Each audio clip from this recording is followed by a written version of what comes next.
Okay, good morning, student. Again, some question voice clear ଅଛି? No issue. Everything is clear.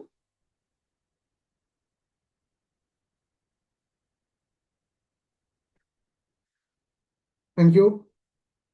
अच्छा, तो आज आम डिस्कसन करवा मैथ रू फुल सेट जोटा कि आम जो दीर्घ 5 वर्षर पीवाई को जो डिस्कसन करुच्ची मैथ रो कहीं ऑलरेडी मु मैथ तुमको बेसिक क्लास पढ़ी जमीक कि number system percentage profit loss average time and work time distance speed आ तुम ट्रेन ता सहित तुमको सिंपल और कंपाउंड और डीआई जोड़ा सब बेसिक थियोरी मुझे तुमको पढ़ी तो ताकू बेस कर जितक पीवाई क्यू आसी जोटा कि लाइव क्लास तुमको टेस्ट सीरीज हिसाब से आपको कंटिन्यू करुच्ची जो मैंने अपकमिंग सीजीएल हो ओएस प्रिपेयर करुच कि ओडार कौन भी क्वेश्चन एग्जाम प्रिपेयर करुच जो मैथ अच्छे तो यहाँ तुम बेस्ट हम ओके समस्त क्लीयर हो आज प्रैक्टिस सेट आउ ये क्लास ये क्लास पीडीएफ जो मैंने जॉइन कर आदित्य एकेडमी सीजीएल बैच हो ओएस बैच हो तो सीटी आर रेकर्डिंग आउ पीडीएफ पाइछ जमी रिजनिंग क्लास दि जाऊँ डीआई सेट दि जाऊँ सेमती आम आपको कंटिन्यू करवा मन रखियो एटा जो पीवाई क्यू मु कराऊे दीर्घ 5 वर्षर एसएससी ओ डबल एसएससी ओ ट्रिपल एसएससी ओ पीएससी रो पीवाई क्यू तो सो दैट कौन हम ना पीवाई क्यू करने द्वारा बेनिफिट कौन ना आम 60% पाखापाखि क्वेश्चन डायरेक्ट पाई जाए एग्जाम ओके चलो क्वेश्चन नंबर 1 आंसर समस्त स्पीड आंसर कर विथ एक्यूरेसी सहित स्पीड जल्दी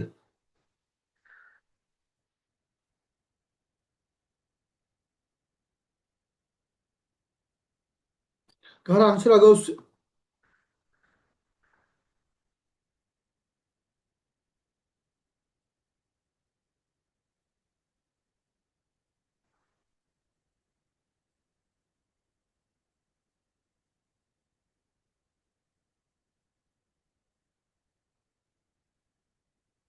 आंसर सी आसला देखा जाऊ स्पंदन राजेंद्र लकी ओके चलो से कहूचे a number is first increase 12% and then increase 23%. Then number so obtained in now decrease by 34%.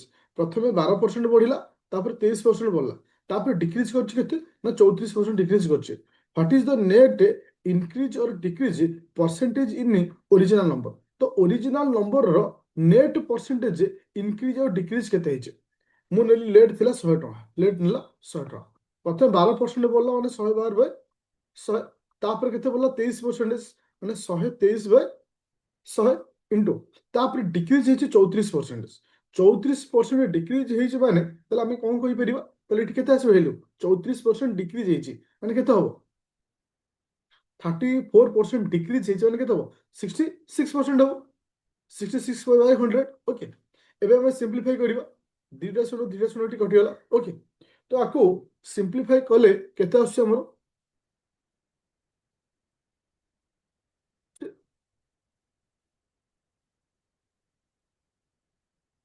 ए तीनटा को मल्टीप्लाई कर दियो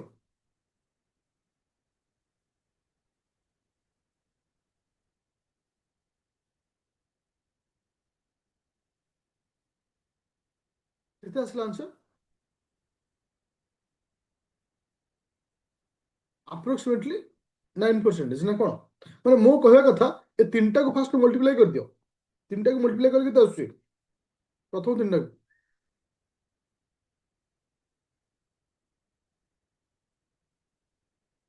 तीनटा मल्टीप्लाई कले 909216 आसुची इथे हम डिवाइड करबा केते ना 1 रे केतेला शून्य चारोटी शून्य जब पॉइंट को यूज करबा तो 90 पॉइंट ओके 90.9216 आसुची ओके एतिकी आसुची तो इठी हमें अप्रोक्सीमेटली केते नबा कहना इठी परफेक्ट आसीबनी तो इठी आसीची हां जे अप्रोक्स ना मोर 100 थिला 100 थिला वर्तमान एतिकी हिची 100 थिला मोर एतिकी हिची इठी 10% अप्रोक्सीमेटली होबनी इठी अप्रोक्सीमेटली 9% हो इठी अप्रोक्सीमेटली देखो एटा को हम राउंड ऑफ लिखिले केते हो ना 91 लिख परिबा राउंड ऑफ को हम लिखिले केते लिखिबा 91 लिख परिबा जदि 91 राउंड ऑफ लिखुचे इठी अप्रोक्सीमेटली डिक्रीज हिची केते एटा होची 9% देखो ସାଧାରଣତଃ ଏସବୁ କ୍ୱେଶ୍ଚିନ୍ ଏସ୍ଏସ୍ସି ସିଜିଏଲ୍ ତୁମମାନଙ୍କ 2025 ସିଜିଏଲ୍ ଆସିଥିଲା।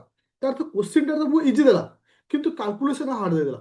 ଏଇଟା ହେଉଛି ମ୍ୟାଥର ଟ୍ରିକ୍, ଯେ ଯୋଉଠି କ୍ୱେଶ୍ଚିନ୍ ସହଜ ଦିଏ କାଲକୁଲେସନ୍ ଟ୍ରିକ୍ ଦିଏ, ମାନେ ହାର୍ଡ ଦିଏ। ଆଉ ଯୋଉଠି ମ୍ୟାଥ ଟ୍ରିକ୍ ଦେଇଥିବ କାଲକୁଲେସନ୍ ଇଜି ଦେଇଥିବ। ଏଇଟା ହେଉଛି ଭାଇସ୍ ଭର୍ସାରେ ଥାଏ। ଓକେ, ପୁରା କ୍ଲିୟର। ଚାଲ ଏବେ ଯା କ୍ୱେଶ୍ଚିନ୍ ନମ୍ବର 2 ବହୁତ ସହଜ କ୍ୱେଶ୍ଚିନ୍, ଯେ ଟିକେ ଦିମାଗ ଖର୍ଚ୍ଚ କରିବ ଆନ୍ସର ପାଇଯିବ। ଦେଖ,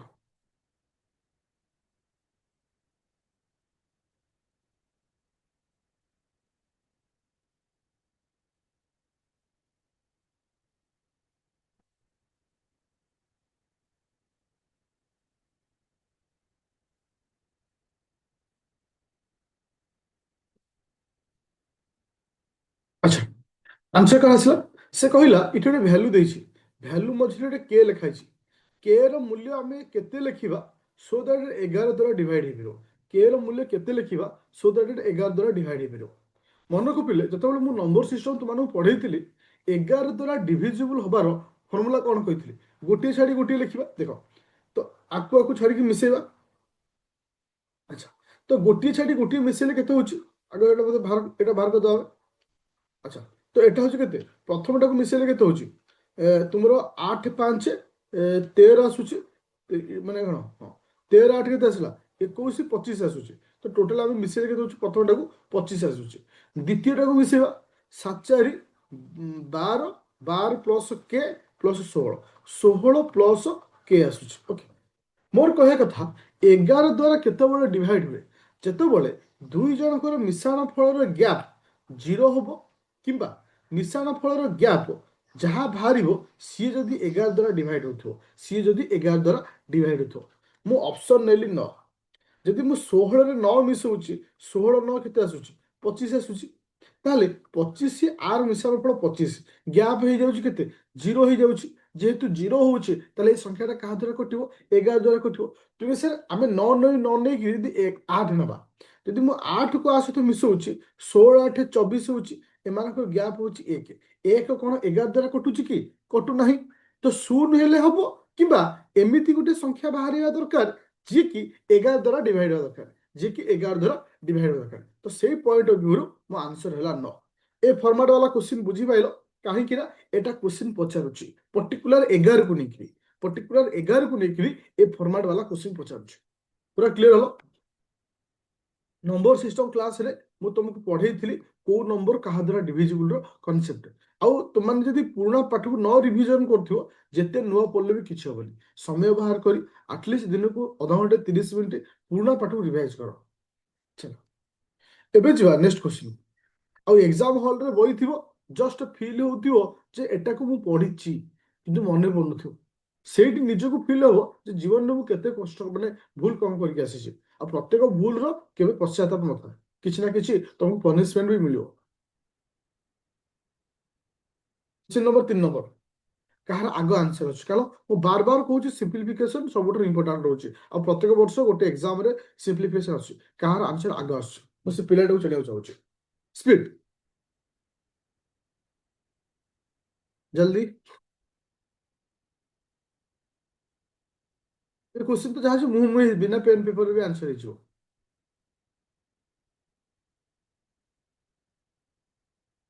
ଶୀତଲ 26, ଦେଖିଆ ଯୋଉ ଜ୍ୟୋତ୍ସ୍ନା ମଇ 0, ଦେନ୍ ଡିଫରେଣ୍ଟ ଆନ୍ସର ଆସିଲା। ନା ମୋନା 0, ଦେନ୍ ରାଜେନ୍ଦ୍ର 26, ଭିଭୋ 0, ମାନେ 0 0 ଆଉ 26, ପୁଷ୍ପାଞ୍ଜଳି 26, ଆଇପ୍ୟାଡ୍ ସି। ସ୍ମରଣ ଦେଖ, ଆଗ ଆମେ କାହାର କାମ କରିବା? ଏ ଘରର ଫାଷ୍ଟ ଆମେ କାମ କରିବା। ଏ ଘରର ମୂଲ୍ୟ କେତେ ହେଲା? 7 7 14, 14 ରୁ 4 10, 10 ଯେତେବେଳେ ବ୍ରାକେଟ ଖୋଲା ହବ, ଇଏ ହଉଛି 10 ଅଛି, ପ୍ଲେନ୍ 10, ବ୍ରାକେଟ ଖୋଲା ହେଲେ -10 ହେଇଯିବ। 7 - 10 କେତେ ଆସିଲା? -3। 7 - 10 -3। ଏଗେନ୍ ଯେତେବେଳେ ଆମେ ସେଇ କଲି ବ୍ରାକେଟ ଖୋଲିବା, ଏଠି ମାଇନସ୍ ଅଛି, ଏଠି ମାଇନସ୍ ଅଛି, ତ କେତେ ହେଇଯିବ? +3 ଆସିବ। ତାହେଲେ ଓଭରାଲି ଦେଖ, ତ ଏଇ ପର୍ଯ୍ୟନ୍ତ ଭ୍ୟାଲୁ ବର୍ତ୍ତମାନ କେତେ ଆସିଗଲା? +3 ହେଇଗଲା। ହଁ କି ନା? ମତେ କୁହ, +3 ହେଲା, ହଁ କି ନା? ତାହେଲେ ଏଠି କ'ଣ ଲେଖିବା? 13 - 7 -8 4 କେତେ ହଉଛି? 7 4 କେତେ ହଉଛି? 11, କାରଣ ମାଇନସ୍ ରହିଲେ -11 ରହିଲା। ବର୍ତ୍ତମାନ କେତେ ଲେଖିବି? ପ୍ଲସ୍ 3 ଲେଖିବି ନା ନାଇଁ? ବର୍ତ୍ତମାନ +3 ଲେଖିବି, ତାପରେ ଆସିବ +14। ଏ ପର୍ଯ୍ୟନ୍ତ ସମସ୍ତେ ବୁଝିପାରୁଛ ହଁ କି ନା?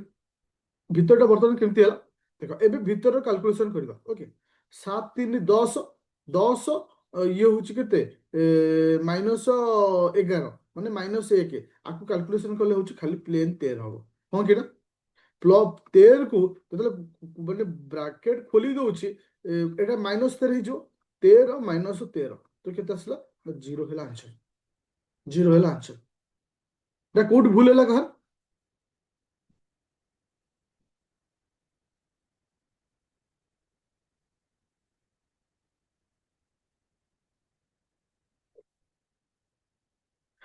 ବୁଝିପାରୁଛ ନା କୋଉଠି ରଙ୍ଗ କଲ? ବୁଝିପାରିଲ ତ ନା ଆଉଥରେ କହିବି? କାଲକୁଲେସନ ରେ ସମସ୍ତେ ବୁଝିଗଲା କୋଉ ଜାଗାରେ ଭୁଲ କରିଥିଲ? ଏଇ ଯୋଉ ଏତିକି ଘରର ଫାଷ୍ଟ ଆମେ ମୂଲ୍ୟ ବାହାର କଲେ। ଓକେ, ତ ସେଇ ହିସାବରେ ଷ୍ଟେପ ବାଇ ଷ୍ଟେପ ଆମେ ଗଲେ। Thank you. କ୍ୱେଶ୍ଚିନ୍ ନମ୍ବର 4 ନମ୍ବରକୁ ଯିବ। 4 ନମ୍ବର କ୍ୱେଶ୍ଚିନ୍ ଆସ। ବଢିଆ କ୍ୱେଶ୍ଚିନ୍ ଅଛି। ମାନେ କ୍ୱେଶ୍ଚିନ୍ ମାନେ ଲାଗୁଛି 3 ଧାଡ଼ିର କ୍ୱେଶ୍ଚିନ୍ ଟା ବହୁତ ଲମ୍ବା କ୍ୱେଶ୍ଚିନ୍, କିନ୍ତୁ ଜଣେ କ୍ୱେଶ୍ଚିନ୍ କୁ ପଢି ସାରିଲା ପରେ ବିନା ପେନ୍ ପେପରରେ ସେ ଆନ୍ସର କରିଦବ, ଏଇଟା ଗ୍ୟାରେଣ୍ଟି। ବଟ୍ ତମ ପାଖେ ସେ ସ୍କିଲ୍ ରହିବା ଦରକାର, ତାହେଲେ ହେଇପାରିବ ଜଲ୍ଦି। କିଛି କିଛି ପିଲା ଜଏନ୍ କଣ ପାଇଁ କରୁନାହାନ୍ତି? ଲାଇକ୍ କେତେବେଳେ 140 ହେଇଯାଉଛ, କେତେବେଳେ 120 130 ଏମିତି ହଉଛି, ବାକି ସବୁ କରୁଛ। ପିଲା ଯାଉଛ ଘରେ?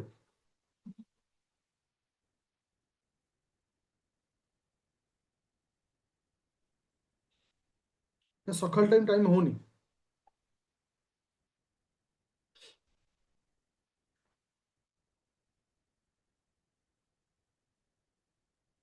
25%। Thank you. ସେ କହୁଛି ଗୋଟେ ଡିସଅନେଷ୍ଟ ସପକିପର, ଗୋଟେ ମାନେ ମାନେ କଣ କାହାକୁ ଡିସଅନେଷ୍ଟ ମାନେ କଣ? ଯୋଉମାନେ ସବୁ ମାନେ ଲୁଚେଇକି ଚୋରି କରିକି ଯୋଉମାନେ ସବୁ ବ୍ୟବହାର କରନ୍ତି ସେ ଟାଇପର। ସେ କଣ କରୁଛନ୍ତି ନା sell salt at the rate of, ମାନେ ଯେତିକି କିଣିଛନ୍ତି 25 ଟଙ୍କାରେ ବିକୁଛନ୍ତି। ତ cost price of the salt is 25 ଟଙ୍କା। ତାର ସେ 25 ଟଙ୍କାରେ କିଣିଲେ, ବିକିଲେ ମଧ୍ୟ 25 ଟଙ୍କାରେ। ତୁମେ ଯାହା ଧର ସଲ୍ଟ ହଉ କିଛି ବି ଜିନିଷ କିଣୁଛ 25 ଟଙ୍କାରେ, ବିକୁଛ କିଣୁଛ 25ରେ, ବିକୁଛ 25ରେ। କିନ୍ତୁ ସେ ଲାଭ କୋଉଠି ରଖୁଛନ୍ତି? ହଁ, ଅସାଧୁ ଲୋକ। ହଁ, କିନ୍ତୁ ସେ ଲାଭ କୋଉଠି ରଖୁଛନ୍ତି ନା ପ୍ରତି କେଜିରେ କେତେ make profit Bai removing 200 gram for each KG.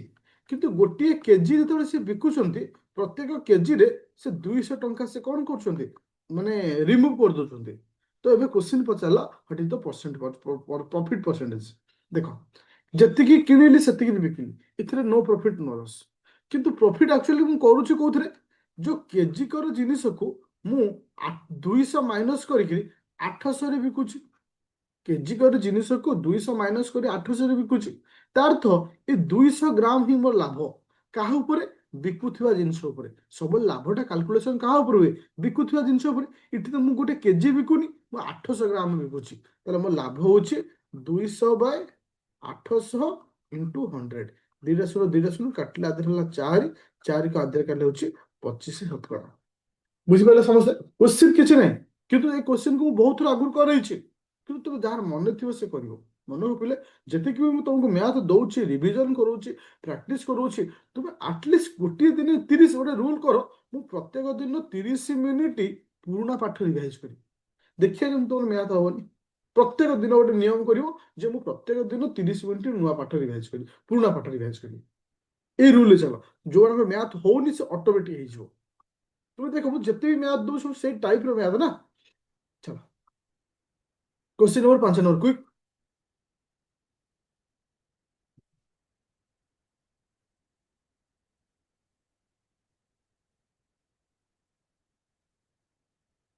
चलिए स्पीड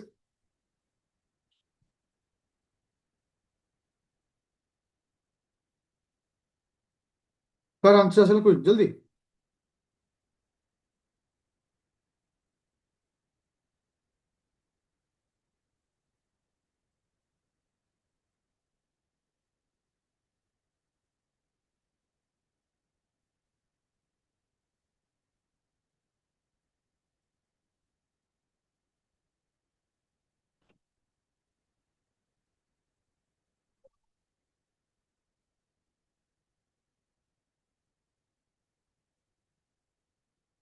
ଦେଖ ସେ କଣ କ୍ୱେଶ୍ଚିନ୍ କହୁଛି, ରମେଶ ପାଖରେ କେତେ ଟଙ୍କା ଅଛି? 18,000 ଟଙ୍କା ଅଛି। ହି ଡିପୋଜିଟ୍ 7,000 ଟଙ୍କା ଏ ବ୍ୟାଙ୍କ, ଗୋଟେ ବ୍ୟାଙ୍କରେ ସେ କେତେ ଟଙ୍କା ଡିପୋଜିଟ୍ କଲା ନା 7,000 ଟଙ୍କା ଡିପୋଜିଟ୍ କଲା। ଆଟ୍ ଦ ରେଟ୍ ଅଫ୍ କେତେ ନା 5% ରେଟ୍ ଅଫ୍ ଇଣ୍ଟରେଷ୍ଟ। ଆଣ୍ଡ 6,000 ଟଙ୍କା ଇନ୍ ଅଦର ବ୍ୟାଙ୍କ, ଆଉ ଗୋଟେ ବ୍ୟାଙ୍କରେ କେତେ ଟଙ୍କା ଡିପୋଜିଟ୍ କଲା ନା 6,000 ଟଙ୍କା ଡିପୋଜିଟ୍ କଲା। କେତେ ରେଟ୍ ଅଫ୍ ଇଣ୍ଟରେଷ୍ଟରେ ନା 6 ରେଟ୍ ଅଫ୍ ଇଣ୍ଟରେଷ୍ଟରେ। ଓକେ, ସେ ଇଫ୍ ରିସିଭ୍ 1,160 ଟଙ୍କା, ମୋର ସୁଧ ହଉଛି କେତେ? 1,160 ଟଙ୍କା। At the simple interest at end of the 1 year, ଗୋଟିଏ ବର୍ଷ ଭିତରେ ମୋର ସୁଧ ହଉଛି 1,160। Then rate of interest per annum on rest of capital is equal to, ମାନେ ତାର ଅର୍ଥ ହଉଛି ସେ କହୁଛି then the rate of interest କେତେ ରହିବ ପର ଆନମ୍ ହିସାବରେ on rest of capital. Rest of the capital ମାନେ ଟୋଟାଲ ତା ପାଖରେ 18,000 ଟଙ୍କା ଅଛି। ଗୋଟିଏ ବ୍ୟାଙ୍କରେ 7,000 ଡିପୋଜିଟ୍ କରୁଛି, ଗୋଟେ ବ୍ୟାଙ୍କରେ 6,000 ଡିପୋଜିଟ୍ କରୁଛି, ତାହେଲେ ତା ପାଖରେ କେତେ ଟଙ୍କା ରହିଲା? ଆଉ ଏକ୍ସଟ୍ରା 5,000 ଅଛି। ଏ 5,000 ଟଙ୍କାକୁ ସେ ଆଉ ଗୋଟେ ବ୍ୟାଙ୍କରେ ଡିପୋଜିଟ୍ କରିଛି। କ୍ୱେଶ୍ଚିନ୍ ପଚାରିଲା ଆଉ ଗୋଟେ ଯୋଉ ବ୍ୟାଙ୍କରେ ସେ ଡିପୋଜିଟ୍ କରିଛି କେତେ ରେଟ୍ ଅଫ୍ ଇଣ୍ଟରେଷ୍ଟରେ, କିନ୍ତୁ ତିନି ଜଣଙ୍କର ପଇସା ମିଶିଲେ କେତେ ହଉଛି ନା 1,160। ଆଗ ସମସ୍ତଙ୍କର ଇଣ୍ଡିଭିଜୁଆଲି ବାହାର କରିଦେବା। ଆଚ୍ଛା, ପ୍ରଥମ ବ୍ୟାଙ୍କରେ ରଖିଛି 7,000, ରେଟ୍ ଅଫ୍ ଇଣ୍ଟରେଷ୍ଟ ହଉଛି 5,000, ହେଲେ ସୁଧ କେତେ? 7,000ର 5% ସୁଧ ହଉଛି 7,035, 350 ଟଙ୍କା। କେତେ ଆସିଲା? 350 ଟଙ୍କା। ଠିକ ସେଇଭଳି ସେକେଣ୍ଡକୁ ଆସ, 6,000 ଟଙ୍କାର 6% କେତେ ହଉଛି? 636, 360 ଟଙ୍କା। ତାହେଲେ ଦୁଇଟି ବ୍ୟାଙ୍କର ବର୍ତ୍ତମାନ ମୋର ସୁଧ ହେଇଛି କେତେ? 350, ଆଉ ଗୋଟେ ହଉଛି 360। 0 6 6 5 ଦଶମିକ 1 710। ତାହେଲେ ଆଉ ମୋର ବଳୁଛି କେତେ? ଆଉ ମୋର ବଳୁଛି କେତେ? ଟୋଟାଲ ସୁଧ ହଉଛି 1,160। ବର୍ତ୍ତମାନ ସୁଦ୍ଧା ମୁଁ 710 ପାଇଗଲି। ଆଉ ମୋର ବଳୁଛି କେତେ? 450 ଟଙ୍କା ବଳୁଛି।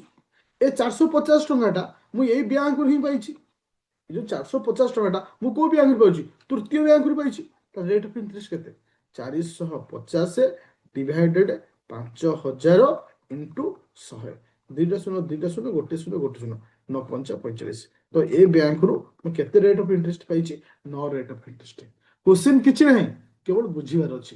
ଆଉ ସେତେବେଳେ ଆମେ ବୁଝିପାରିବା ଯେତେବେଳେ ପୁରୁଣା ପାଠ ରିଭାଇଜ କରିବା। ମୁଁ ସବୁବେଳେ କହେ, ପ୍ରତ୍ୟେକ କ୍ଲାସରେ ପ୍ରତ୍ୟେକ ୱାର୍ଡ କହେ, ନୂଆ ଅପେକ୍ଷା ପୁରୁଣାକୁ ବେଶୀ ରିଭାଇଜ କର, ଅଟୋମେଟିକ ନୂଆ ହେଇଯିବ। ଦେଖ ସପୋଜ ଏ କ୍ୱେଶ୍ଚିନ୍ଟା କୌଣସି ବି ଟିଚର ହଉ ସବୁବେଳେ ନୂଆ ପାଠକୁ ଘୋଷିକି ରଖୁଛନ୍ତି। କ୍ୱେଶ୍ଚିନ୍ ଦେଖିଲେ ସେମାନଙ୍କୁ ଆସୁଛି, ଏଥିପାଇଁ ଆଉଛି ସେ ବାର ବାର ସେତିକି ପ୍ରାକ୍ଟିସ କରିଛନ୍ତି, ସୋ ଦ୍ୟାଟ୍ ସେ ଆଜି କରିପାରୁଛନ୍ତି। ତୁମକୁ ମଧ୍ୟ ସେଇଭଳି ହବାର ଅଛି। ଚାଲ କ୍ୱେଶ୍ଚିନ୍ ନମ୍ବର 6 ନମ୍ବରକୁ ଯିବା। କୁଇକ୍ ଆନ୍ସର ଦିଅ।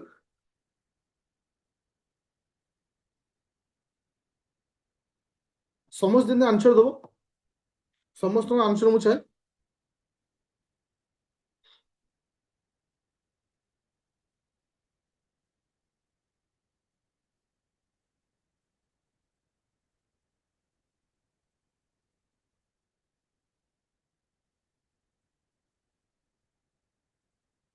ଯାଉ ଏତେ ସ୍ପିଡରେ ଆନ୍ସର ଆସିଛି। ଆଚ୍ଛା, କିଛି କିଛି ପିଲା ଥିବେ ଏପର୍ଯ୍ୟନ୍ତ ପଢା କମ୍ପ୍ଲିଟ ବି ହେଇନଥିବ, ଜଲ୍ଦି ପଢ।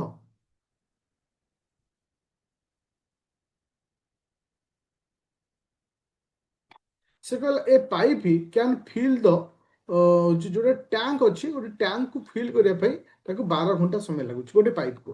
ପାଇପ୍ ଏ କୁ 12 ଘଣ୍ଟା ଲାଗେ ଗୋଟେ ଟାଙ୍କିକୁ ଭର୍ତ୍ତି କରିବା ପାଇଁ। But due to the leak at the bottom, ବଟମରେ ଗୋଟେ ଲିକ୍ ଥିବାରୁ ଇଟ୍ ଇଜ୍ ଫିଲ୍ ଇନ୍ 18 ଘଣ୍ଟା। ଦେଖ 18 ଘଣ୍ଟା ତାକୁ କାହିଁକି ଲାଗିଲା? ଯେହେତୁ ସେ ଲିକ୍ ଅଛି। ତାହେଲେ ଏଇ ଯୋଉ ଟାଙ୍କିଟାକୁ ଆଉ ଏଇ ଯୋଉ ପାଇପଟା ଭର୍ତ୍ତି ହଉଛି, ଏଥିରେ କିଛି ଲିକ୍ ଥିବାରୁ ତାକୁ 18 ଘଣ୍ଟା ସମୟ ଏକ୍ସଟ୍ରା ଲାଗିଲା। ତାହେଲେ ଦି ଜଣ ଲସ୍ କେତେ? 36। ଏ ତାହେଲେ ପ୍ରଥମ ପାଇପଟା ଘଣ୍ଟାକୁ କେତେ ଭର୍ତ୍ତି କରୁଛି? ଘଣ୍ଟାକୁ 12×3=36। ସେକେଣ୍ଡ ଯୋଉ ଲିକ୍ ସକାଶେ ଘଣ୍ଟାକୁ କେତେ ଭର୍ତ୍ତି ହଉଛି? 18×2=36। ତାହେଲେ ଆମେ ଏଇଠି କଣ କ୍ଲିୟର ହେଲେ? ଦେଖ ଏଇଠି ଆମେ କ୍ଲିୟର ହେଲେ ଯେ ଟାଙ୍କିଟା ଭର୍ତ୍ତି ହଉଛି ପ୍ରତି ଘଣ୍ଟାରେ 3 ଲିଟର, କିନ୍ତୁ ଏଠି ଭର୍ତ୍ତି ହଉଛି କେତେ ଲିଟର? 2 ଲିଟର। କାହିଁକି? 1 ଲିଟର କୁଆଡେ ଯାଉଛି? ପ୍ରତି ଘଣ୍ଟାରେ 1 ଲିଟର କୁଆଡେ ଯାଉଛି? ଲିକ୍ ହେଇଥିବାରୁ। ଲିକ୍ ହେଇଥିବାରୁ। ଆଚ୍ଛା, ସେ କହିଲା how many time will take leak take to empty. तो एम्प्टी करिया पई जो लीक जोटा लीक होची केवल लीक द्वारा यदि आम एम्प्टी करवा केते समय लागो घंटा को 1 लिटर जाउची टाकीटा होची 36 लिटर ताले केते समय लागो 36 बाय 1 तो इट लागो 36 घंटा लागो बुझा पड़ला समस्त एवरीवन क्लियर नो झिलिबिली पूरा क्लियर कर कॉन्सेप्ट क्लियर थैंक यू एबे जो नेक्स्ट क्वेश्चन এটা হচ্ছে রেশিও এটাকে আক্চুয়ালি মু থিওরি ক্লাসে পড়েইনি এটা খালি জস্ট এবে কহিদেবি মু যদি হুଏ কালি রেশিওর থিওরি ক্লাস নেবি ওকে দেখো এটি কোন দিয়েছি এ রেশিও বি কেতে দিয়েছি 6 রেশিও 8 ঠিক সেইভাবে বি রেশিও সি কেতে দিয়েছি না 5 রেশিও 12 দিয়েছি তো আকু মু কেমতি সজেইকি লেখিয়া দেখো এ রেশিও বি রেশিও সি তো এই ফর্মাটে লিখিবা তো ভ্যালুটাকে সেইভাবে লিখিবা 6 রেশিও 8 5 ରେସିଓ 12 ତ ଏଠି ଆମେ କ'ଣ କରିବା ଏ ଦୁଇଟା ଭ୍ୟାଲୁକୁ ତଳକୁ ନେଇ ଆସିଲେ ଏ ଦୁଇଟା ଭ୍ୟାଲୁକୁ ତଳକୁ ନେଇ ଆସିଲେ ତ ଏଟା ହେଇଗଲା 5 ଏଟା ହେଇଗଲା 12 ତ ଏଇଠି ଗୋଟେ ଲକ୍ଷ୍ୟ କର ମୁଁ ତୁମକୁ ଗୋଟେ ଜିନିଷ କହିବାକୁ ଚାହୁଁଛି ଏଟା କାହାର ଘର ବି ର ଘର ଏଟା ବି ର ଘର ଏଠି 5 ଅଛି ଏଟା 8 ଅଛି ତ ଭ୍ୟାଲୁ ସବୁବେଳେ ପାଇଁ ସମାନ ହେବା କଥା ଯେହେତୁ ମୁଁ ବି କୁ 5 ବୋଲି ନେଇଛି ଏଟାକୁ ମୋତେ 5 କରିବାକୁ ପଡ଼ିବ ତାହେଲେ ମୁଁ କେତେ ଗୁଣିବି ନା 5/8 ଗୁଣିବି 5/8 ଏପଟେ ଗୁଣି ମାନେ ଏପଟେ ମଧ୍ୟ 5/8 କୁ ମଲ୍ଟିପ୍ଲାଏ କଲି ତ ବର୍ତ୍ତମାନ ଏ ଘରର ମୂଲ୍ୟ ବର୍ତ୍ତମାନ କେତେ ହେଇଗଲା 530 30/8 ହେଇଗଲା ଆକୁ ଯଦି ସିମ୍ପ୍ଲିଫାଏ କରିବି ସମସ୍ତ ମଧ୍ୟରେ ମୁଁ 8 ମଲ୍ଟିପ୍ଲାଏ କଲି 8 ମଲ୍ଟିପ୍ଲାଏ କଲେ 8 8 କ୍ୟାନସେଲ ତ ଇଠି ଆସିଲା ଗୋଟେ 30 ରେସିଓ 8 ପଞ୍ଚା 40 ଇଣ୍ଟୁ 12ଟା କେତେ ଆସୁଛି 12ଟା କେତେ ହଉଛି 6 ଲେଭେଲ ହଉଛି ତ ଏବେ ଆମେ ସମସ୍ତଙ୍କୁ 2 ରେ ଡିଭାଇଡ କରିବା କାରଣ ଆମେ ୟାକୁ ସିମ୍ପ୍ଲିଫାଏ କରିବା ସିମ୍ପ୍ଲିଫାଏ କରି 2 ରେ ଡିଭାଇଡ କଲେ କେତେ ଆସୁଛି ମୋର କୋଉଠି ଭୁଲ ହେଇଗଲା କି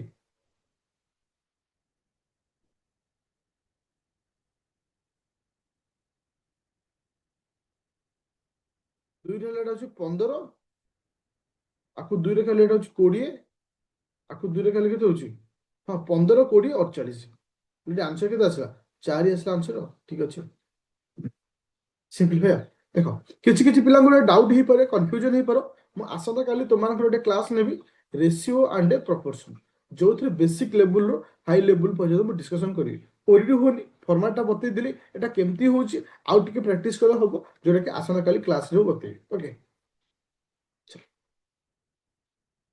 ଏବେ କ୍ୱେଶ୍ଚିନ୍ ଆସିଲା 8 number question average of 92 even number 92ଟା ଇଭେନ୍ ନମ୍ବର ଆଭରେଜ କେତେ କ୍ୱିକ୍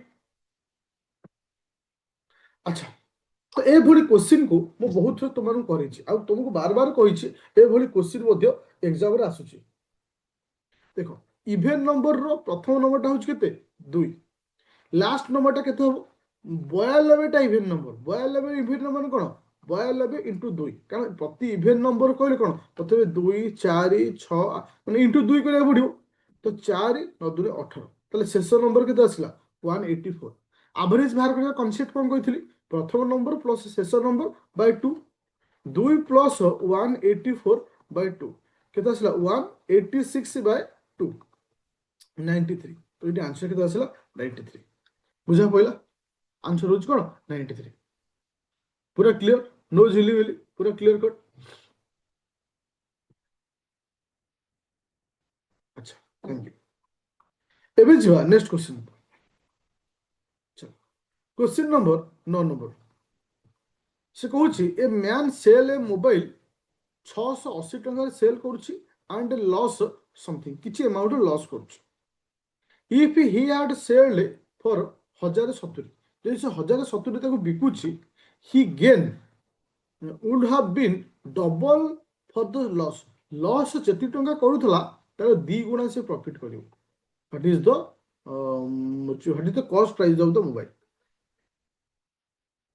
ଦେଖ ଚलो ଟିକେ ବଢିଆ କ୍ୱେଶ୍ଚିନ୍ ବି ଲାଗିଲା ମତେ ଟିକେ ଟ୍ରିକି କ୍ୱେଶ୍ଚିନ୍ ଅଛି ଇଣ୍ଟରେଷ୍ଟିଂ କ୍ୱେଶ୍ଚିନ୍ ବି ଅଛି କିନ୍ତୁ ଏଠି ଥାର୍ଡ ଆଇକ୍ୟୁ ୟୁଜ୍ କରାଯିବ থার্ড আইকিউ হচ্ছে গোটে কনসেপ্ট মানে সেতবে আমার জেনারেট হব থার্ড আইকিউ যেতবে আমি ম্যাথ উপরে পকড় পড়ে আসবে যে ম্যাথ কু গোটে সেকেন্ড ଯେତେବେଳେ ଆମେ ମ୍ୟାଥରେ ଷ୍ଟ୍ରଙ୍ଗ ହେଇଯିବା ସେତେବେଳେ ଅଟୋ ଗୋଟେ ସେକେଣ୍ଡ କୁଆଡେ ଗଲା ଗୋଟେ ଗୋଟେ ଗୋଟେ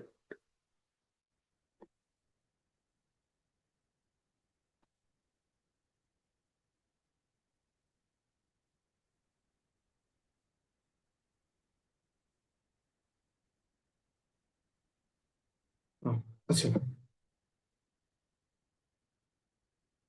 ଦେଖାଯାଉ କାହାର ଆନ୍ସର ଅଛି ଅଙ୍କିତା ସି ଦେଖାଯାଉ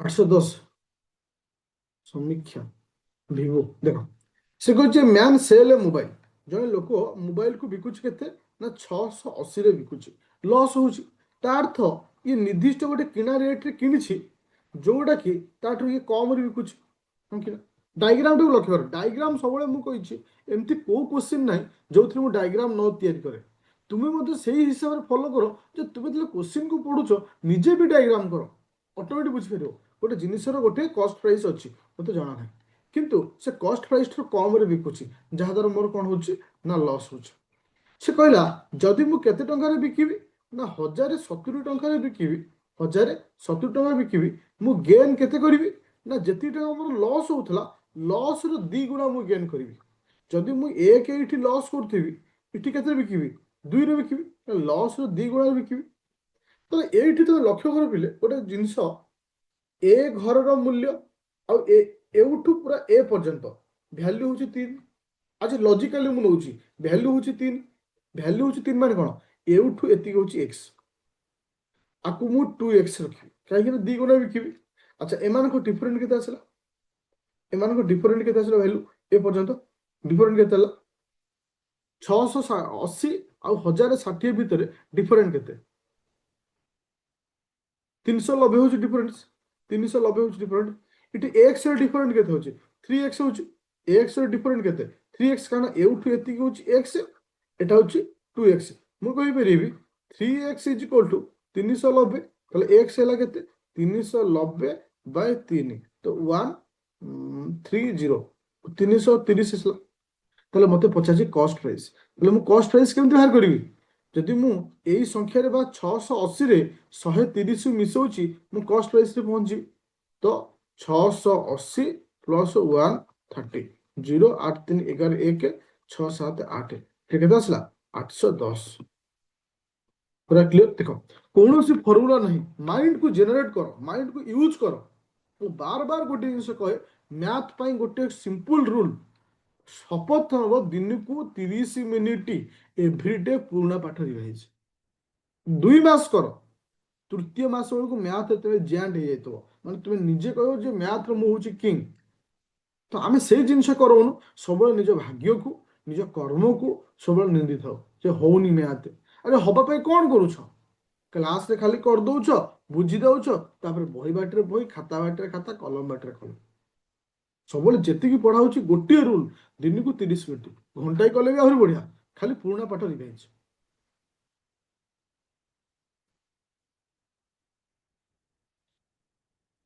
क्वेश्चन नंबर 10 नंबर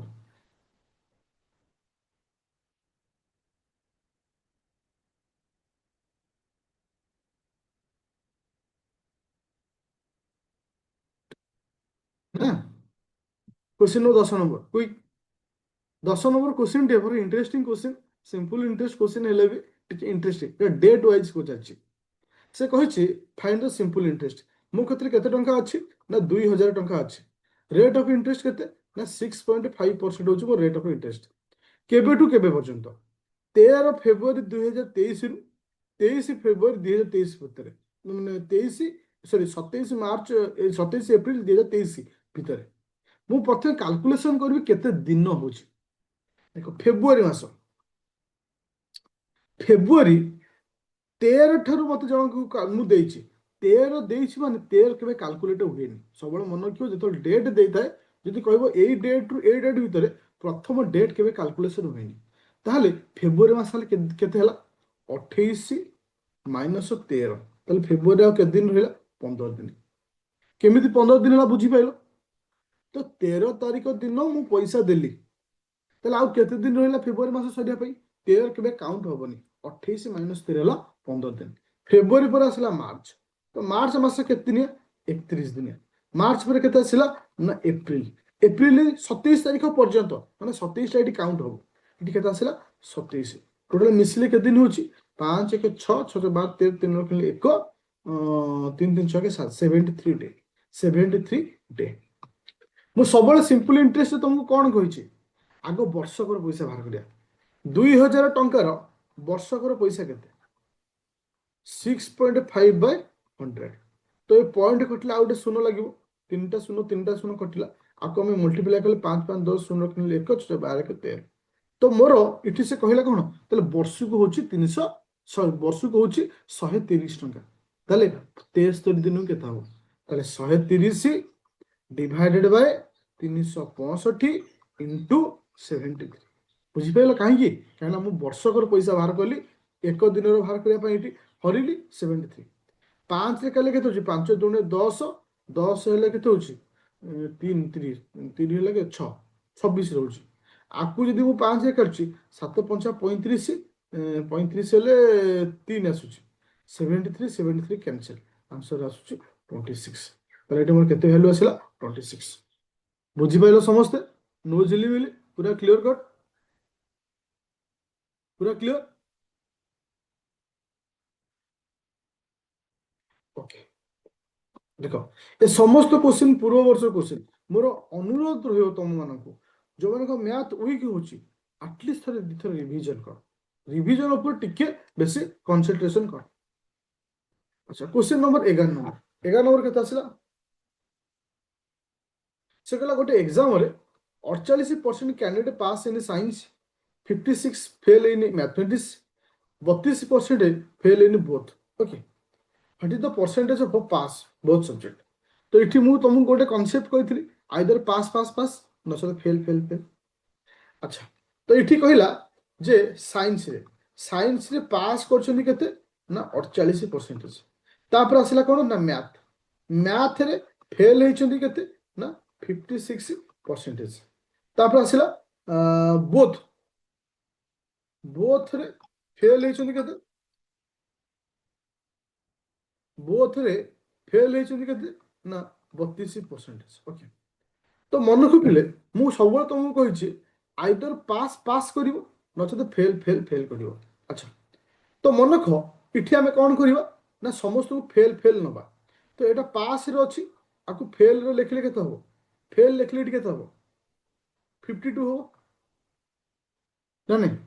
ଆଚ୍ଛା, ତ ଇଥିରେ 52 ପାସ୍ କଲେ, ଏଠି 56 ପାସ୍ କଲେ, ବୋଥ୍ ଏତିକି। ତାହେଲେ ବୋଥ୍ ଏ ଦୁଇଟାକୁ ମିଶା ହେଇକିରି ମାଇନସ୍ ହେବ।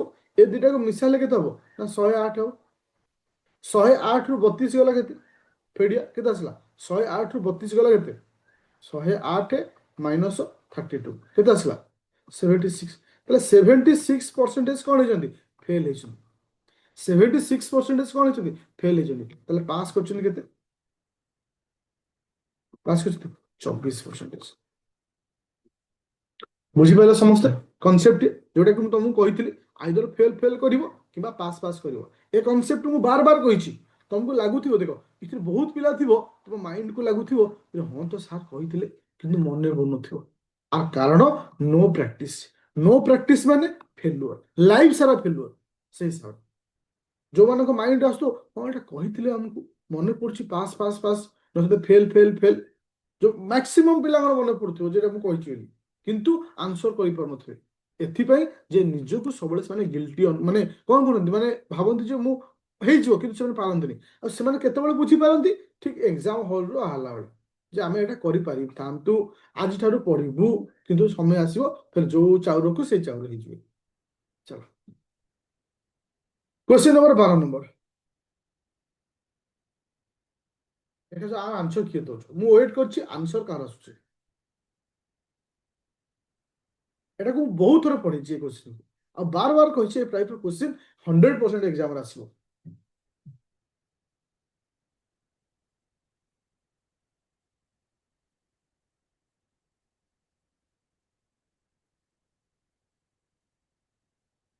କଥାଟା ତପସ୍ୱୀ ମନକୁ ପାଇଛି। ସେ ତାହେଲେ ତୁମ ସହିତ ଘଟୁଛି। ସବୁବେଳେ ଭାବୁଛ ମୁଁ ପଢିବି କିନ୍ତୁ ପଢିବାକୁ ଇଚ୍ଛା ହଉନି। ଫେର ଏକ୍ସାମ ପାଖେଇ ଯାଉଛି, ଫେର କିଛି ଗୋଟେ ଫେଲୁଅର ହଉଛ, ନା ମୁଁ ଏଥର ପଢିବି। ହଁ କି ନା? ସେ ଜିନିଷକୁ ଚେଞ୍ଜ କର। କିନ୍ତୁ ସବୁଠାରୁ ମାରାତ୍ମକ ସ୍ଲୋ ପଇସା। କିଛି ଇନସିଡେଣ୍ଟ ହେଇଗଲା, ନା ମୁଁ ଏଠୁ ପଢିବି। କିଛି ଦିନ ଯିବ, ଫେର ଯୋଉ ଇଏକୁ ସେଇ ଇଏ, ଫେର ଅପେକ୍ଷା କରୁଥିବ ଗୋଟେ ଇନସିଡେଣ୍ଟ ଘଟଣା। ଆରେ ଇନସିଡେଣ୍ଟ ଘଟିଲେ ତ ଆମେ ପଢିବା, ତାହେଲେ କାହିଁ ପଢିବା? ଆନ୍ସର ଦିଅ।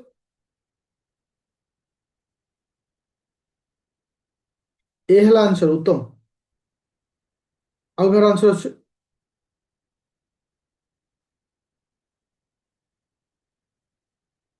ଦେଖ, ସେ କହୁଛି a shopkeeper make his goods at a price such that after giving the discount 25%। ତା ତ ଗୋଟେ ଜିନିଷର ଗୋଟେ କଷ୍ଟ ପ୍ରାଇସ୍ ଥାଏ, କଷ୍ଟ ପ୍ରାଇସ୍ ଥାଏ, ଆଉ ଗୋଟେ ଥାଏ ସେଲିଂ ପ୍ରାଇସ୍ ଥାଏ, ଆଉ ଗୋଟେ କ'ଣ ଥାଏ? ମାର୍କେଟ ପ୍ରାଇସ୍ ଥାଏ। ସେ କହିଲା ଡିସକାଉଣ୍ଟ ଦଉଛି 25%, ତାହେଲେ ମାର୍କେଟ ପ୍ରାଇସ୍ ଉପରେ ଡିସକାଉଣ୍ଟ ଦେବ। ଆଉ ସେ ଗେନ୍ କରୁଛି କେତେ? 20%। ଦେଖ, ଡିସକାଉଣ୍ଟ ଦଉଛି କେତେ? 25%। ଗେନ୍ କରୁଛି କେତେ? 20% ସେ ଗେନ୍ କରୁଛି। ଇଫ୍ ଦ କଷ୍ଟ ପ୍ରାଇସ୍ ଅଫ୍ ଦ ଆର୍ଟିକଲର କଷ୍ଟ ପ୍ରାଇସ୍ ହଉଛି 160, ତାହେଲେ ମାର୍କେଟ ପ୍ରାଇସ୍ କେତେ? ଦେଖ, ଏଇଠି ମୁଁ କ'ଣ ଜାଣିଲି? କଷ୍ଟ ପ୍ରାଇସ୍ ହଉଛି 160। କଷ୍ଟରୁ ମୁଁ ବାହାର କରିବି ସେଲିଂକୁ, ସେଲିଂରୁ ବାହାର କରିବି ମାର୍କେଟକୁ। ତାହେଲେ କେମିତି କାଲକୁଲେସନ କରିବା? 460 ଇଣ୍ଟୁ, ଆଗ ସେଲିଂ ପ୍ରାଇସ୍ ବାହାର କରିବା 120/100, ଯେହେତୁ ମୁଁ ପ୍ରଫିଟ୍ କରିଛି। ତାପରେ ଡିସକାଉଣ୍ଟ ଦେଇଛି 25%। ତାହେଲେ ଏଠି କ'ଣ ଲେଖିବି? 75/100। ସେ ମୁଁ ଓଲଟା ଲେଖିଦେଲି। 100/75 ହବ ନା, ମୁଁ 100 ବାହାର କରିବି। 100/75 ବୁଝା ପଡ଼ିଗଲା। ଏଠି 100 କ୍ୟାନସେଲ ହେଲା। ଓକେ, ତ ଆଉ କେମିତି କ'ଣ କଟିବ? 100/75 ହବ ନା, 75/100 କେମିତି ହବ? କାରଣ ମୁଁ ଏଇ ଘରଟା ବାହାର କରିବି। ଏ ଘରର ମୂଲ୍ୟ ହଉଛି 100, ମୁଁ ଡିସକାଉଣ୍ଟ ଦେଇଛି, ଏ ଘରଟା ହେଇଥିବ 75, 75 ମୂଲ୍ୟ ଦେଇଥିବ। ଦେଖ, ବର୍ତ୍ତମାନ ମୁଁ ଏଇ ଯୋଉ ଘରଟା ବାହାର କରି ପ୍ରଥମ ଘରଟା ଲେଖିବି 120/100, ଯେହେତୁ ମୁଁ ପ୍ରଫିଟ୍ ପାଇଛି। ତ ସେଇ ଘରରୁ ବର୍ତ୍ତମାନ ଯିବି ମୁଁ କୋଉ ଘରକୁ? ମାନେ ଏପଟ ଘରକୁ ଆସିବି। ଏପଟ ଘରକୁ ଆସିଲେ କ'ଣ? ଏ ଘରର ମୂଲ୍ୟ ସବୁବେଳେ ପାଇଁ 100। ମୁଁ ତୁମମାନଙ୍କୁ କହିଛି ଯେ ଏ ଘରଟା ମୂଲ୍ୟ ସବୁବେଳେ ପାଇଁ 100 ହୁଏ। ଓକେ, 100 ହେଲେ କ'ଣ ହବ? ଯେ ମୁଁ 100 ବାହାର କରିବି, ଦେଇଛି 75। ଆଚ୍ଛା, ଆକୁ 7×12, ହଁ, 3 କାଲେ କେତେ ହଉଛି? 3 କାଲେ ହଉଛି 40। ଆକୁ 3 କାଟିଲେ ହଉଛି 3 ଦୁଗୁଣେ 6, 3×5 = 15। ଓକେ, 25 ହଉଛି। ଓକେ, ଏଗେନ୍ ଆକୁ 25ରେ କାଲେ 5×5 = 25। 25 ଆକୁ ସରି 5 କାଲେ 5×5 = 25। 5 କାଲେ 8×5 = 40। ଓକେ, ଏଗେନ୍ ଆକୁ 5 କାଟିବା। 5 ହେଲେ କେତେ? 9, 9×5 = 45, 2, 45 10 ତ ଏଠି 92 ଇଣ୍ଟୁ 8, 8 2 16, 6 1, 8 9 72 73 ଆସିଲା ନା 73736। ବୁଝିପାରିଲେ ସମସ୍ତେ? 736।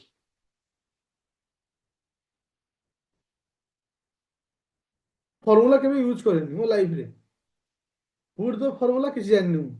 ବାସ୍ ମୁଁ ଏତିକି ଜାଣିଛି, ମୁଁ ଷ୍ଟେପ୍ ବାଇ ଷ୍ଟେପ୍ ଯିବି। ଥିଲା ମୋ ମତେ 460।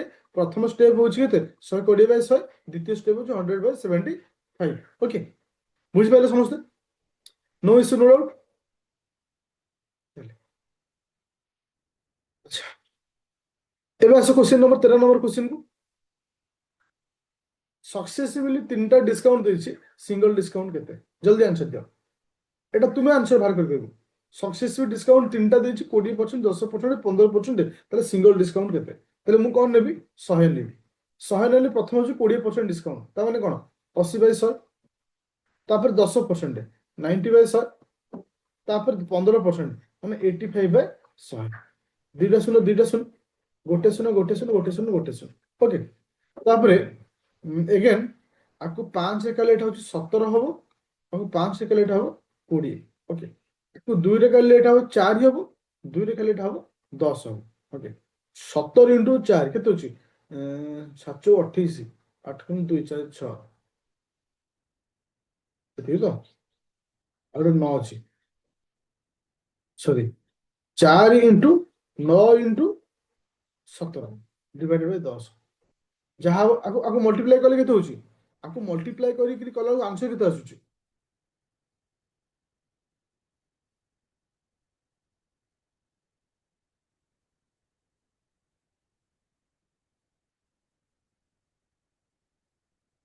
ଆଚ୍ଛା 61.2 ଆସୁଛି 61.2 ତାହେଲେ ଆଉ ବଳିଲା କେତେ 100ରୁ ଆକୁ ମାଇନସ୍ କରିବା କେତେ ଆସୁଛି ଏତିକି ହବ ଆନ୍ସର ଆଉ କିମ୍ବା ଆଉ ଗୋଟେ ବଢିଆ ଟ୍ରିକ୍ ଅଛି ତୁମେ ଯଦି ଟ୍ରିକ୍ ଟାକୁ ୟୁଜ୍ ବି କରିବ ବିନା ପେନ୍ ପେପର ବି ହେଇଯିବ ଦେଖ ଆମେ ଯଦି ଆକୁ ମଲ୍ଟିପ୍ଲାଏ କରିବା ଆର ୟୁନିଟ୍ ପ୍ଲେସ୍ 2 ଆସିବ ଦେଖ ଏଇଟା ପାଇଁ ୟୁନିଟ୍ ପ୍ଲେସ୍ର କନସେପ୍ଟ ବୁଝିବା ଆଠ ଆଠ ଚଉ 32 2 ସରି ଆଠ ଚଉ 32 2 ସାତ ଦୁନେ ସରି 9 ଚଉ 36 36 ମାନେ 6 742 42 ମାନେ 2 ୟୁନିଟ୍ ପ୍ଲେସ୍ ହଉଛି 2 ତ ମତେ କୁହ 100ରୁ ମୁଁ ମାଇନସ୍ କରିବି ମାନେ କ'ଣ ଯାହାର ଆନ୍ସର ଆସିବ ତା ଡେଫିନେଟଲି ୟୁନିଟ୍ ପ୍ଲେସ୍ 8 ଥିବ ବାସ୍ ସରିଲା ଏଠି ଗୋଟେ ଟ୍ରିକ୍ ଅଛି ବିନା ଗୁଣିକି ବୋଧେ ଆମେ ଆନ୍ସର ବାହାର କରିଦେବା ୟୁନିଟ୍ ପ୍ଲେସ୍ କନସେପ୍ଟକୁ ଚାଲ ଏବେ ଯିବା ନେକ୍ସଟ କ୍ୱେଶ୍ଚନକୁ 15 ନମ୍ବର ସରି 14 ନମ୍ବର କ୍ୱେଶ୍ଚନଟା ଆନ୍ସର କୁହ ଏଟା ମୁଁ କରିବିନି ଏଟା ସିମ୍ପ୍ଲିଫିକେସନ ତୁମେ ମାନେ ଫାଷ୍ଟ କହିବ ତାପରେ ମୁଁ କହିବି କାରଣ ମୁଁ ସିମ୍ପ୍ଲିଫିକେସନ ଏଥିପାଇଁ ଇମ୍ପୋର୍ଟାଣ୍ଟ ଦଉଛି ଦୁଇଟା କ୍ୱେଶ୍ଚନ ଯେମିତି ଡାଇରେକ୍ଟ ଆନ୍ସର ହବ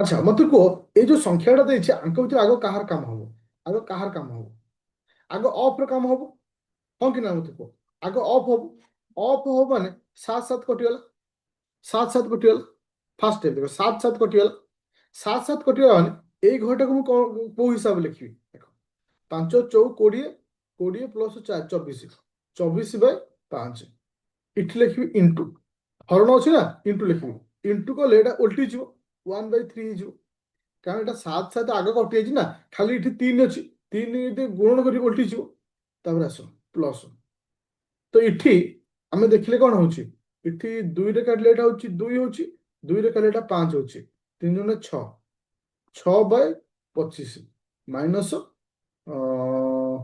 1/5 ଓକେ ଆକୁ 3 ଏଠି କାଟିଲେ କେତେ ହଉଛି 3 କାଟିଲେ ଏକୁ କେତେ ହଉଛି 8 3 24 ମାନେ 8 ହଉଛି 8 କେ 8 5 ଏଠି ବାହାରିଲା କେତେ 8/5 8/5 ପ୍ଲସ୍ 6/25 ମାଇନସ୍ ଏତିକି 3 ଜଣଙ୍କ ଲସ୍ ହଉଛି କେତେ 25 ଆଗ 5 8 5 40 ପ୍ଲସ୍ 6 ମାଇନସ୍ 40 ଓକେ ସରି ମାଇନସ୍ 5 ହବ ନା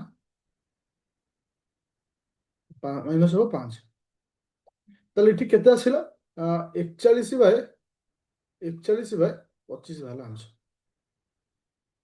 ବୁଝିପାରିଲେ ସିମ୍ପ୍ଲିଫିକେସନ ନିହାତି ଦରକାର କାଲକୁଲେଟର ତୁମେ ଏୟା କର ଏବେ ଆଜି ଧର ମୁଁ ଯେତେବେଳେ ମ୍ୟାଥ କରୁଛି ଆକୁ ତ ରେକର୍ଡିଂ ଆଉ ପିଡିଏଫ ଦେଇ ଦଉଛି ତୁମେ ତାକୁ ରିଭିଜନ କରିବ ଆଟଲିଷ୍ଟ ଯେତେବେଳେ ତୁମେ ଆଜି ଫ୍ରି ଅଛ ବେଶୀ ନାହିଁ ଅଧଘଣ୍ଟେ 15ଟା କ୍ୱେଶ୍ଚିନ୍ ତମେ ଅଲରେଡି ତ ସବୁ କରିଛ ଯୋଉଟା ତମର ଡାଉଟ୍ ଅଛି ଥରେ ରିଭିଜନ କରିଦବ ସ୍ପିଡ ଦେଖିବା ତମେ କାଲକୁଲେସନ ଠିକ କରୁଛ କି ଭୁଲ କରୁଛ ଚାଲ ଏଇଟା ହେଲା ହୋମୱାର୍କ ପାଇଁ ଏ କ୍ୱେଶ୍ଚିନ୍ଟା ତୁମମାନଙ୍କର ହୋମୱାର୍କ এই আনসারটা କରିକି ମୋତେ ମେସେଜ କରିବ ହୋମୱାର୍କ ଓକେ ସ୍କ୍ରିନଶଟ ନେଇଯାଅ ଥ୍ୟାଙ୍କ ୟୁ ଆଚ୍ଛା ସମସ୍ତଙ୍କୁ କ୍ୱେଶ୍ଚିନ୍ ଆଜିର କ୍ଲାସ୍ ସମସ୍ତେ ବୁଝିହେଲା ଆଜିର କ୍ଲାସ୍ ସମସ୍ତଙ୍କୁ ବୁଝି ହଉଛି ହଁ କି ନା ଆଚ୍ଛା ମୋର କହିବା କଥା ମ୍ୟାଥ ଏଇ ସବୁ ଏମିତି କରିବା ଦ୍ୱାରା କନଫିଡେନ୍ସ ହଉଛି ନା ନାହିଁ ଆମେ ସବଜେକ୍ଟ ୱାଇଜ ତ ଯାଇଛେ ଏବେ ପ୍ରାକ୍ଟିସ ଆଉ ଦ୍ୱାରା ନିଜର ଇମ୍ପ୍ରୁଭମେଣ୍ଟ ହଉଛି ନା ନାହିଁ ମୁଁ ଫାର୍ଷ୍ଟ କଥାକୁ ପଚାରୁଛି ଏ ସମସ୍ତ କ୍ୱେଶ୍ଚିନ୍ PYQ 5 ବର୍ଷ এটা কোଉଠି ଅପଲୋଡ ହଉଛି ତୁମେ ଯଦି ସିଜିଏଲ ବ୍ୟାଚ୍ ଜଏନ୍ କରୁଛ ସିଜିଏଲ ବ୍ୟାଚ୍ ର ମ୍ୟାଥ୍ ସେକ୍ସନକୁ ଯିବ ପ୍ରିଲିମରେ ଅଛି ଓଏସ୍ ବ୍ୟାଚ୍ ଜଏନ୍ କରୁଛ ତୁମେ ସିସାଟ ପେପରକୁ ଯିବ ବା ଜିଏସ୍ ପେପର 2 କୁ ଯିବ ସେଠି ତୁମେ ପାଇଯିବ ସମସ୍ତ କ୍ଲାସର ରେକର୍ଡିଂ ଆଉ ତାର ପିଡିଏଫ